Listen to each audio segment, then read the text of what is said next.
Et Olivier. Et Jean-Louis, tu restes aussi pour les beffrois. Alors, en attendant qu'on s'installe, je vais pas dire grand-chose moi sur les beffrois. Le parti de restauration, il est un petit peu différent sur les beffrois puisque ils ont été beaucoup moins touchés par l'incendie. Donc le beffroi nord, on a eu un départ de feu dans la tour au moment de l'incendie. Heureusement, au moment de l'incendie, les pompiers ont retourné leurs lances pour protéger les beffrois. Donc ça a empêché que le feu ne puisse se développer plus que ça dans le beffroi. Donc il y a eu une opération de restauration qui à l'échelle de Notre-Dame est une opération un peu plus petite, mais qui en fait est assez colossale. Et donc Jean-Louis va en parler, Olivier aussi. À nouveau, l'idée, ça a été de respecter au maximum la matière ancienne, puisque c'est les seules charpentes qui subsistent à Notre-Dame, donc il fallait qu'on en prenne soin. À la fois donc, la matière, mais aussi encore la technique. Parce que les beffrois de Notre-Dame, ce sont aussi deux chefs-d'œuvre. Hein, le beffroi de la Tour Sud, il est décrit dans l'encyclopédie des métiers de Diderot d'Alembert. Donc, c'est des ouvrages qu'on ne peut pas comme ça manipuler n'importe comment. Et ils ont une très très forte valeur technique avec des assemblages qui sont assez extraordinaires. Et on s'est attaché dans la restauration avec les charpentiers à conserver cette logique d'assemblage bois sur bois avec un peu de métal, parce qu'il y en a quand même dans les beffrois, et à faire une vraie restauration de charpente avec des greffes, des entures, des choses comme ça, et pas seulement des espèces de collages, on va dire. L'idée étant que le beffroi conserve au maximum son authenticité, et là j'insiste vraiment sur cette notion, authenticité aussi technique, parce que c'est quelque chose qui passe souvent un peu sous les radars. On parle de la forme, on parle du décor, mais le fonctionnement technique d'un ouvrage comme une charpente, il est fondamental. Olivier, qui est juste ici, qui a préparé une maquette échelle 1/10, il a passé quelques jours, quelques nuits pour qu'elle soit prête aujourd'hui, mais elle est bien prête, elle est bien là. Elle montre, vous regarderez d'un petit peu plus près, toute l'embase du beffroi, et avec le travail qui a été fait notamment pour faire les hantures, faire les greffes, avec des assemblages bois-bois, traits de Jupiter notamment, des tenons cachés, enfin il y a en respectant ce qui existait et en reproduisant la même chose, en faisant les greffes. Olivier a fait la maquette, mais avant de faire la maquette, c'est sûrement un de ceux qui connaît le plus le beffroi parce qu'il l'a restauré avec toute une équipe de charpentiers pour chaque enture, le montage, comment il a été monté, comment il a été construit, assemblé, parce qu'un beffroi, ça se situe entre 4 murs et on a très peu d'espace, donc il faut être très malin pour la mettre en œuvre, mais avant de le mettre en œuvre, il faut le concevoir pour qu'il puisse se mettre en œuvre. Donc c'est tout l'exercice particulier du charpentier. La différence entre les charpentes en bois vert dont on vient de parler, où on coupe des arbres et on les utilise à 70% de taux d'humidité, voire quelquefois un petit peu plus ou un petit peu moins. Ici, pour le beffroi, l'autre exercice, c'était de trouver du bois sec, correspondant avec l'hygrométrie des bois en œuvre, autour de 15%. Trouver des sections d'environ 35-35, 40-40 pour certaines pièces qu'il a fallu refaçonner pour s'adapter à la section. Et en fait, on a pu trouver, parce qu'à travers des stocks disponibles, les bois correspondants. Quand on fait un trait de Jupiter, on le fait juste sur l'instant. Et le but, c'est qu'il soit juste tout le temps, pour qu'il fonctionne dans ses diffusions d'effort et qu'esthétiquement, on n'a pas une coupe qui se dise « Ah, il y a un trait de scie qui a été mal ajusté ». Donc, il faut être juste. Et je pense que c'est un exercice très prégnant, mais il produit ses effets. Et ces assemblages bois-bois reprennent l'ensemble des efforts sans éléments métalliques ajoutés. Alors on va en parler avec quelques plans qui diffusent et Olivier expliquera en prenant le travail qu'il a pu faire pour les sous-œuvres, les travaux et puis en rapport avec la maquette. La caractérisation, la zone qui était tenue par l'incendie, c'est qu'on va plutôt dans la partie haute où les pompiers sont intervenus pour stopper le feu. Donc il y a eu des greffes, il y a eu des remplacements de pièces. Il a fallu être astucieux pour les rentrer en sous-œuvre, quelquefois latéralement, trouver la longueur, décaler un joint, le reporter, et pour que tout ça puisse être cohérent et fonctionner mécaniquement par rapport aux efforts à reprendre de par sa structure et les effets produits par les cloches.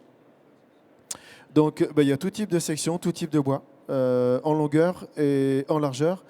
Et en respectant les assemblages, qu'on fait l'objet là aussi de beaucoup de recherches, parce qu'on ne peut pas faire un mi-bois pour se dire « Ah, je fais un mi-bois ». Non, qu'est-ce qui existe à côté? Qu'est-ce qu'on reproduit ou qu'est-ce qui peut être de la même époque?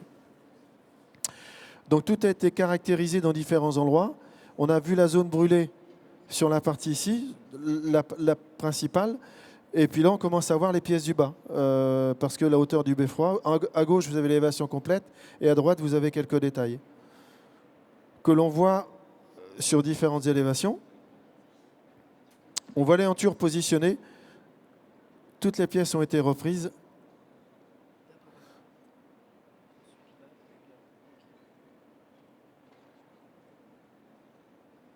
Et là, on voit le travail d'en base. Le beffroi mesure 25 mètres de hauteur environ, 9 mètres au carré à la base, sensiblement. Et son poids est estimé à 190 tonnes parce qu'il a fallu le lever. Vous voyez les hantures en bas, avec des traits de Jupiter. Les tenons qu'on retrouve dans les sablières. Là, on a le détail technique, les assemblages, les cotes, les proportions, les angles. Quelques pages montrant ça. Ici, on a les détails de mise en œuvre. Alors, je vais passer le micro à Olivier, et puis il va nous parler de cet exercice. Bonjour. Ok, carrément. Bonjour. Donc, j'ai eu le privilège et l'honneur de travailler sur les beffrois de Notre-Dame de Paris, et je me suis occupé de faire ces grèves, de faire tous les assemblages compliqués, et de faire ce gros travail de restauration qui nous a pris plusieurs mois avec une équipe de collègues charpentiers qui étaient vraiment passionnés comme nous tous d'ailleurs. Et on a pu faire un travail exceptionnel, comme tout le monde a pu nous le dire, quoi. On a utilisé du bois sec, ça c'est vraiment essentiel. On a utilisé des bois très très secs, donc beaucoup plus dur à travailler que des bois verts, enfin plus dur en tout cas. Donc à découper, à mettre en place, enfin, c'était toute une technique vraiment, comment dire, enfin toute une mise en œuvre compliquée, et on a suivi grâce au bureau d'études des ateliers Perrault.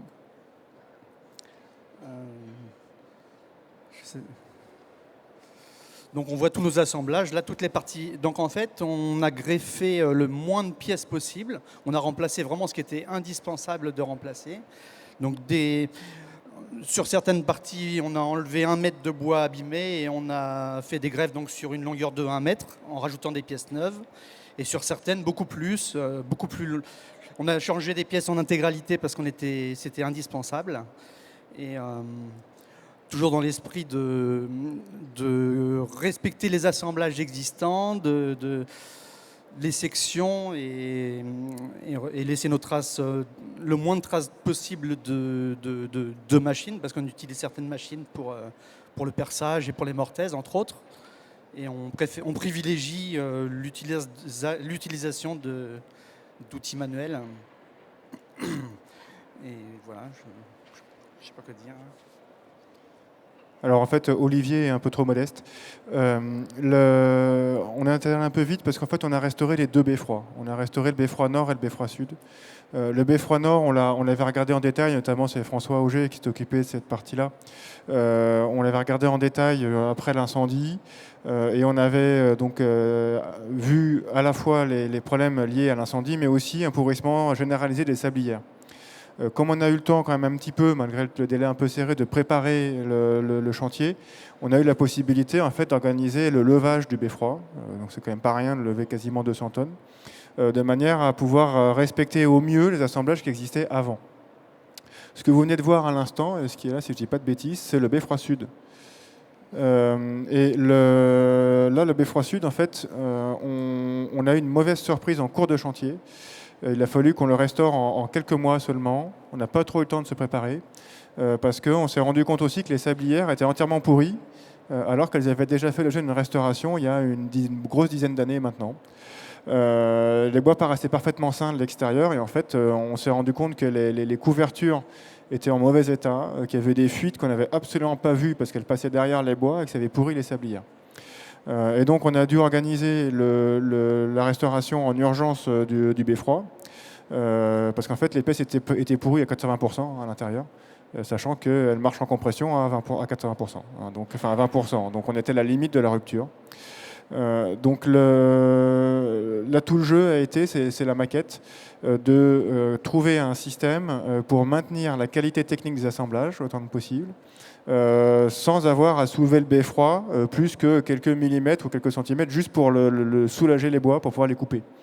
Sans avoir à le soulever suffisamment pour pouvoir enquiller des tenons, par exemple.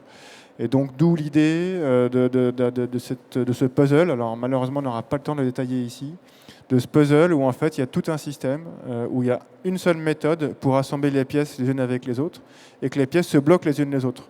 C'est-à-dire que même si vous avez une cheville ou un petit élément, une petite broche, il y en a eu quelques-unes quand même qui cèdent, en fait, l'ensemble est auto-bloquant, un peu comme un casse-tête chinois.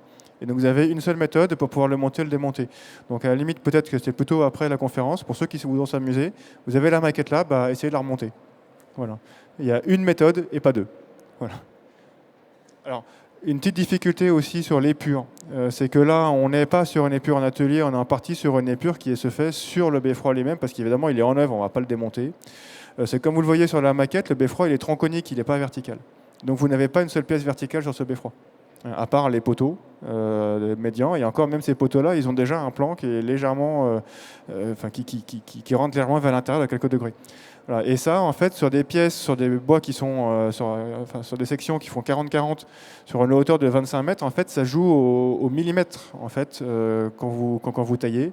Et c'est là où moi je suis absolument admiratif du travail des charpentiers, c'est que quand on leur pose la question si on travaille au centimètre ou au millimètre, en fait, la réponse est ni l'un ni l'autre, on travaille juste. Voilà.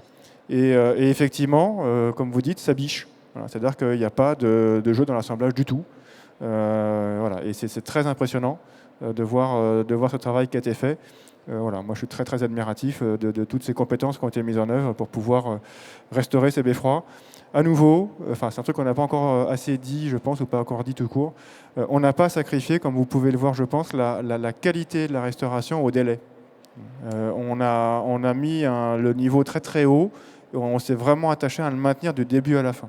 Et ça, c'était fondamental. Notre-Dame, c'est pas n'importe quel monument. Alors déjà qu'on fait attention sur les monuments historiques, mais là, on a fait particulièrement attention. Et je crois que vraiment, on peut être très très fier. Enfin, moi, je suis très admiratif du travail qui a été effectué par les entreprises et les compagnons. On peut parler de la technique. Là, Rémi revenait sur le beffroi sud, c'était les dernières images, où en fait on a juste soulagé un petit peu le beffroi pour trouver des astuces vers ce jeu d'emboîtement des assemblages. Le beffroi de la Tourneur, il a été levé en fait. Donc il a été levé de, Olivier, 30 cm. Parce qu'on a les sablières en fait qui étaient abîmées, qu'il fallait remplacer, et on a des tenons en fait qui venaient dedans pour les pièces descendantes, qu'on allait enturer. Donc pour reproduire les mêmes assemblages, eh bien, la solution, c'est de soulever, faire les hantures, la sablière d'attente avec les tenons pour qu'on redescende. Une fois l'ensemble terminé, on ne voit pas la trace du passage. Et on se dise, mais tiens, comment ont-ils fait? Donc une structure métallique a été mise en œuvre avec une ossature métallique au niveau de l'enrayure au-dessus de l'embase, tenue dans le beffroi et des cerclages avec toute une série de butons, énormément de métallique et du bois, sans aucun encastrement, beaucoup de choses par contact et du serrage. Ce qui nous a servi avec un jeu de vérin que vous voyez dans les parties, dans les ouvertures, dans les angles, avec une station surveillée, de lever progressivement, les vérins vous les voyez à gauche, de lever progressivement, millimètre par millimètre, la valeur de 183 tonnes en juin dernier quand on a soulevé le beffroi, et on a redescendu 190 tonnes. Pourquoi? Parce que les abassons entre-temps avaient été couverts, donc chargés en plomb, et l'échafaudage avait été mis à l'intérieur. Notre étaiement métallique était calculé en évaluant toutes ces charges-là pour tenir 192 tonnes. Donc nous étions dans les clous, comme on dit. Donc une journée pour le lever, parce que quand vous levez un beffroi historique de 25 mètres de hauteur avec des assemblages qui ont travaillé, qui ont pris du jeu, eh bien il se comporte pas comme un élément, comme un bloc fixe et uni.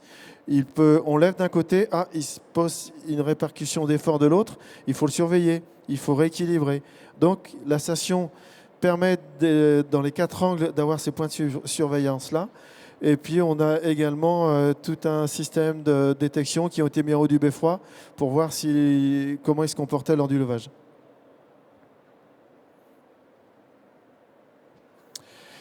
Et on se retrouve avec les hantures, le trait de Jupiter, en cours de taillage. Vous les voyez à gauche, vous en voyez un qui est bien avancé. En cours de levage, vous vous rendez compte des sections.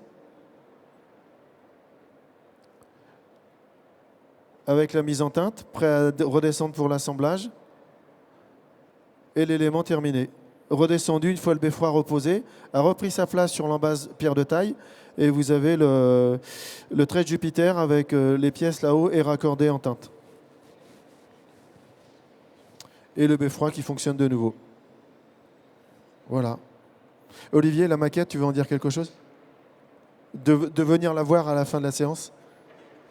La maquette, au final, c'est la copie conforme du travail qui a été réalisé dans les beffrois, avec une échelle au 10e, avec les sections vraiment au 10e, dans les moindres détails. Donc, c'est plus facile d'expliquer ce qu'on a fait comme ça, concrètement, sur une maquette qu'en photo. Finalement, c'est assez compliqué, sauf pour les charpentiers, bien sûr, qui vont comprendre tout de suite. Mais pour les gens qui ne sont pas du métier, c'est pas évident, quoi.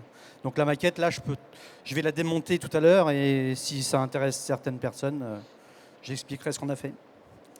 Merci.